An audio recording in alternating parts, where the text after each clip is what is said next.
A 74-year-old convicted killer has become the oldest inmate executed in modern Florida history. Dennis Sochor died by lethal injection about half an hour ago. Sochor was convicted of kidnapping, raping, and strangling Patty Gifford in Fort Lauderdale back in 1982. A chilling photo was taken of Sochor, was 29 at the time, standing behind the 18-year-old woman at a restaurant hours before he murdered her. Sochor confessed to the crime but never revealed the location of her body. Florida has just executed a man who spent 39 years on death row waiting for his sentence to be carried out. His name was Dennis Michael Sochor, a former U.S. military veteran. He was 74 years old when he died by lethal injection on July 14th, 2026, making him the oldest person ever executed in Florida's history. Stay with us until the end of this video, because this case has details that are unlike almost any other execution story we have covered on this channel. There is a photograph taken inside a bar on New Year's Eve that solved the entire case. There is a 4-year manhunt across 3 states that ended because of a red light.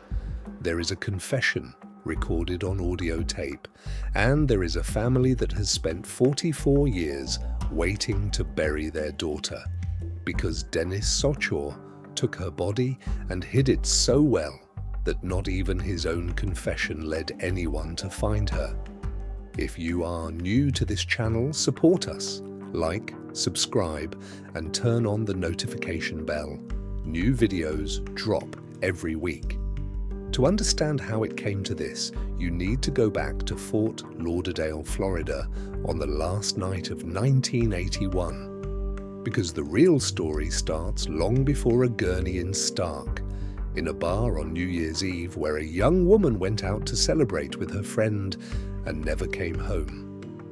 On July 14th, 2026, the state of Florida executed Dennis Michael Sochor for the 1982 murder of 18-year-old Patricia Marie Gifford. But before we get to that needle, you need to know who Patty was. And you need to understand who Dennis Sochor already was before he ever set eyes on her that night. Patricia Marie Gifford was 18 years old. Everyone who knew her called her Patty.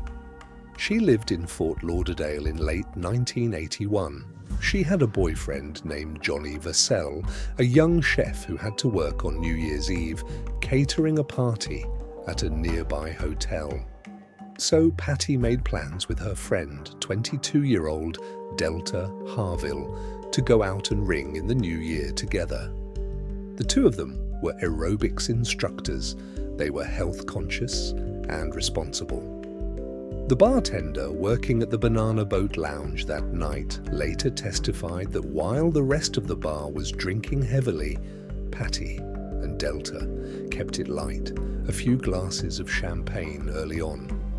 By midnight, Patty had switched to iced tea. She was not looking for trouble.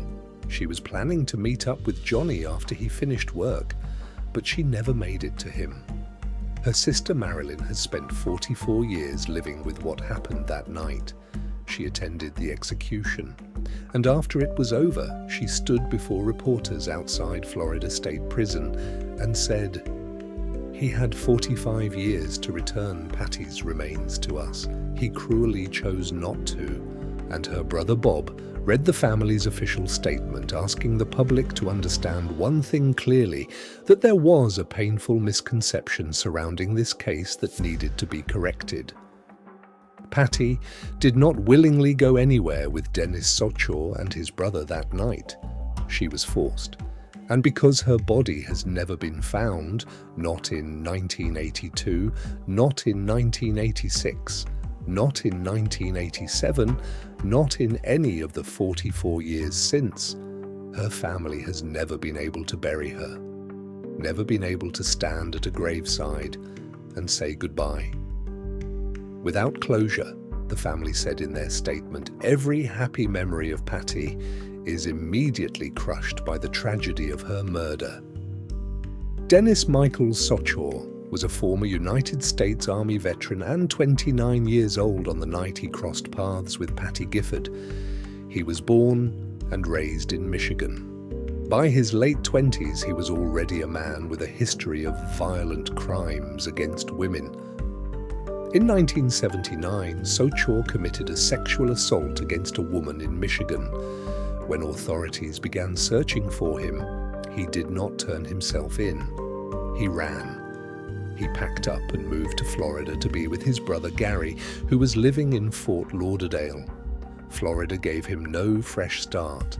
On March 13, 1980, Sochor forced a woman out of a cocktail lounge in Fort Lauderdale, made her get into a vehicle, drove her to an isolated area, and sexually assaulted her inside a trailer attached to the vehicle. The woman managed to escape. She reported what had happened. She went back to the location with a police officer. And Sochor was still inside when they arrived. He was arrested on the spot. Months later, he was convicted and sentenced to 1 year in prison and 5 years of probation. A court later overturned that conviction. He was free again, still wanted in Michigan for the 1979 assault, still on probation in Florida, and still in Fort Lauderdale. On the night of December 31st, 1981, New Year's Eve, his brother Gary came down from Michigan to spend the holidays with him. The two brothers decided to go out for the night. They went to the Banana Boat Lounge on State Road 84 in Fort Lauderdale. And that is where Dennis Sochor first saw Patty Gifford.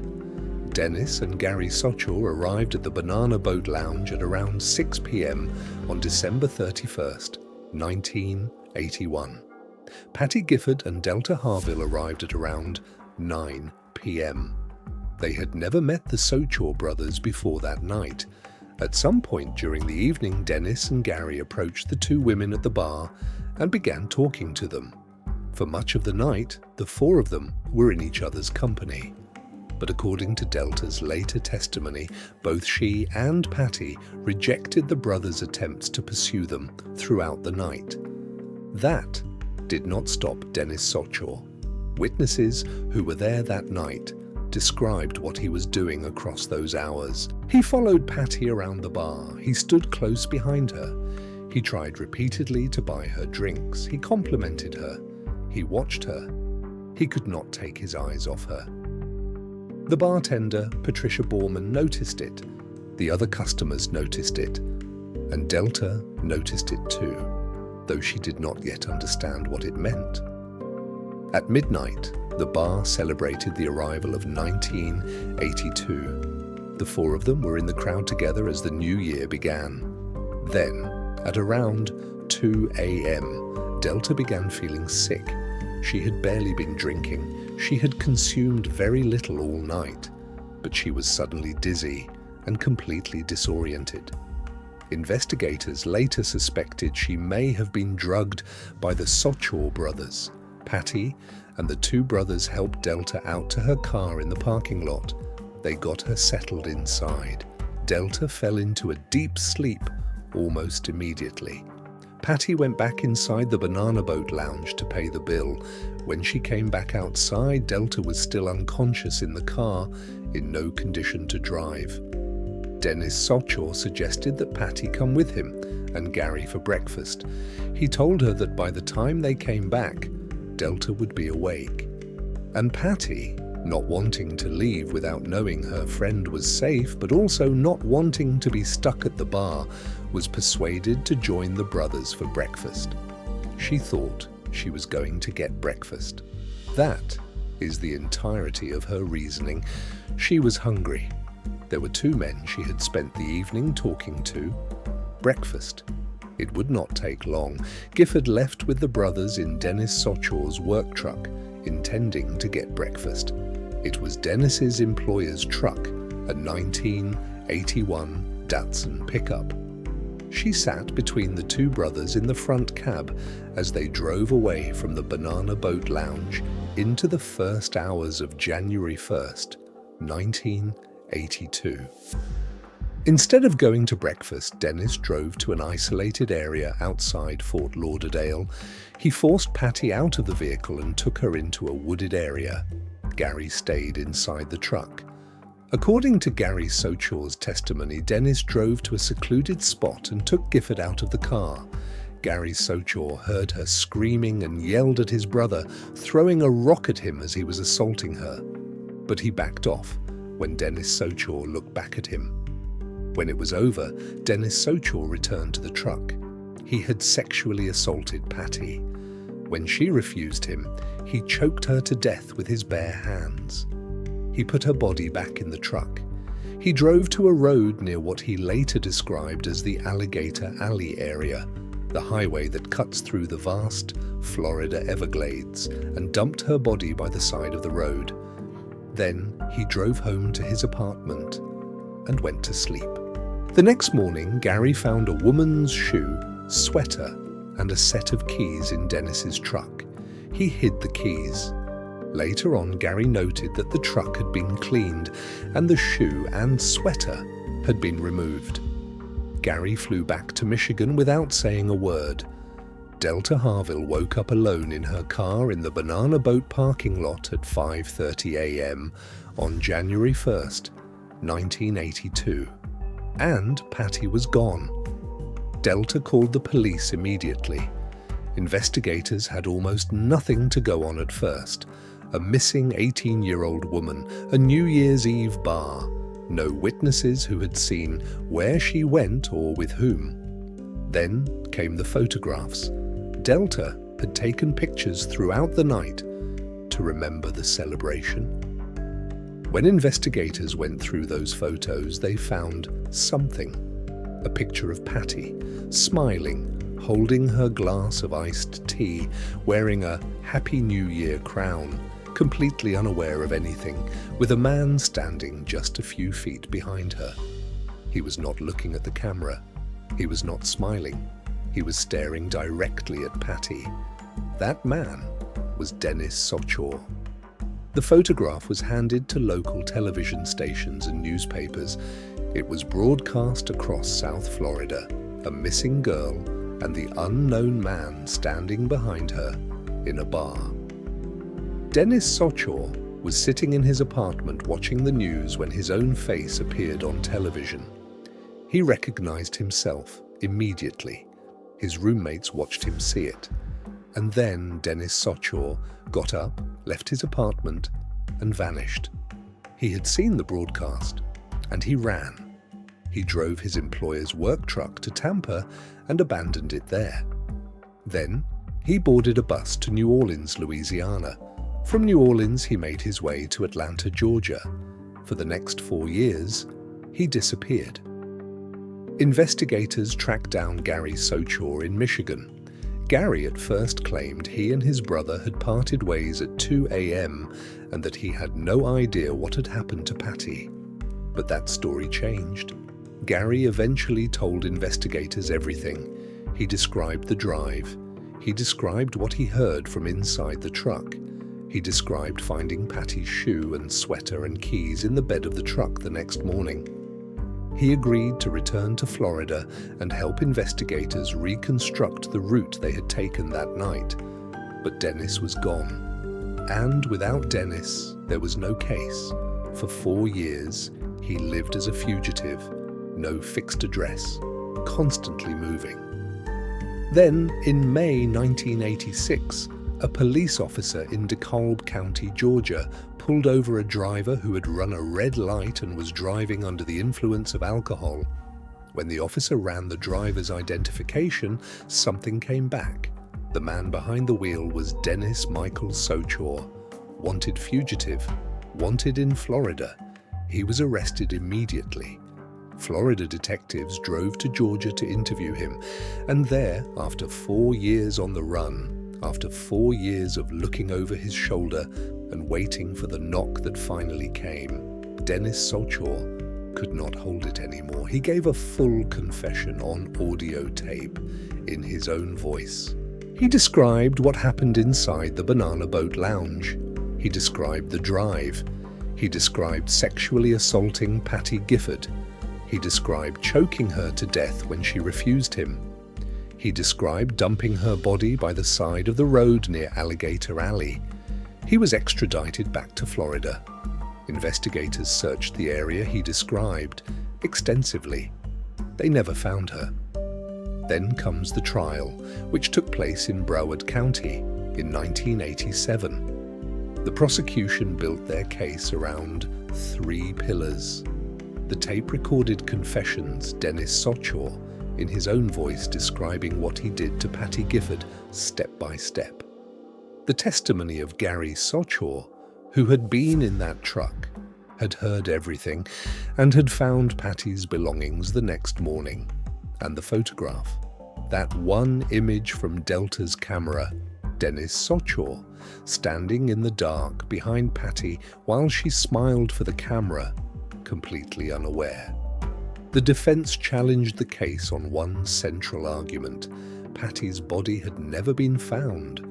Without a body, they argued, her death could not be definitively proven. The jury heard the taped confessions. They voted 10-2 to recommend the death penalty. The trial judge found 4 statutory aggravating circumstances, including Sochor's prior violent felony conviction for the 1980 sexual assault in Oakland Park. On November 1987, Dennis Michael Sochor was found guilty of first-degree murder and kidnapping. He was sentenced to death. That same day, he received a life sentence for the 1980 sexual assault, along with additional convictions for kidnapping and robbery. He was 35 years old. He would not leave Florida State Prison alive. Dennis Sochor arrived at Florida State Prison following his 1987 sentencing. He would spend the next 39 years there. During those decades, his attorneys filed appeals at multiple levels of both the state and federal court systems. One of their central arguments in the lead-up to the 2026 execution concerned Florida's lethal injection protocol, specifically the risk of pulmonary edema, a condition in which fluid builds up in the lungs and creates the sensation of drowning. His legal team argued that the sedative used in Florida's 3-drug protocol wore off before death arrived, meaning the condemned could feel those final effects while appearing unconscious. The Florida Supreme Court and the United States Supreme Court both rejected that argument. In the days before the execution, Sochor's attorneys said he was prepared to cooperate with investigators in an effort to help locate Patty's body. Her sister Marilyn told reporters she did not believe a word of it. "I don't believe him for a second," she said. He had spent 39 years on death row. Patty had been missing for 44 years, and in all that time, he had never once provided any information that led anyone to her remains. In June 2026, Governor Ron DeSantis signed Dennis Sochor's death warrant, his 11th of 2026, issued just 1 week after the execution of Andrew Richard Luke Hart. The execution was set for July 14th, 2026, at 6 p.m. at Florida State Prison near Stark. On July 14th, the United States Supreme Court rejected Sochor's final appeal without comment. Every door was closed. On the morning of July 14th, 2026, Dennis Sochor woke up at 6 a.m. inside Florida State Prison. His only visitor that day was his spiritual advisor. He chose to fast. He did not request a last meal. At 5:30 p.m., he was escorted to the execution chamber. At 6 p.m., it was time. At 6 p.m. on July 14th, 2026, the curtain to the death chamber at Florida State Prison near Stark went up on schedule. Dennis Sochor was already strapped to the gurney. An IV was already in his arm. He was still and calm. In the witness room, members of the Gifford family had gathered. Marilyn Gifford, Patty's sister, Bob Gifford, Patty's brother. People who had spent 44 years waiting for this evening. When the warden asked if he had any final words, Dennis Sochor said he did. He turned toward the witness window and spoke. "To the Gifford family, I ask for your forgiveness from the bottom of my heart. I am deeply sorry for the pain I caused you. Thank you to my family for never abandoning me. I entrust my soul to Jesus Christ." Those were his final words. The 3-drug lethal injection began at 6:03 p.m. Witnesses observed Sochor breathe heavily for approximately 1 minute, then a few seconds of sputtering sounds, then stillness. After about 2 minutes of silence, the warden stepped forward. He shook Sochor's shoulders. He looked into his eyes. He called out his name. There was no response. Dennis Michael Sochor was pronounced dead at 6:16 p.m. on July 14th, 2026. According to the prison spokesperson, there were no signs of suffering during the execution. He was 74 years old, Florida's 10th execution of 2026. The oldest person executed in the state of Florida's modern history. Dennis Michael Sochor is now gone. Patricia Marie Gifford is still not home. She was 18 years old on December 31st, 1981. She had a boyfriend waiting for her. She had a friend beside her. She paid her bar bill, walked out to the parking lot, and was forced into a truck. She would be 62 years old today. Dennis Sochor went to the execution chamber having spent 39 years on death row. Here is the question this case leaves behind. Dennis Sochor committed a sexual assault against a woman in 1980 and received 1 year in prison. A court later threw out even that conviction. He was free. He had a prior crime in Michigan. He was a fugitive and on probation. None of that stopped him from walking into a bar and taking another woman's life. Was the justice served on July 14th, 2026? The justice this case deserved? Or did the real failure happen years earlier, when a system looked at what Dennis Sochor had already done to women and decided it was worth 1 year of his time? Drop your answer in the comments below.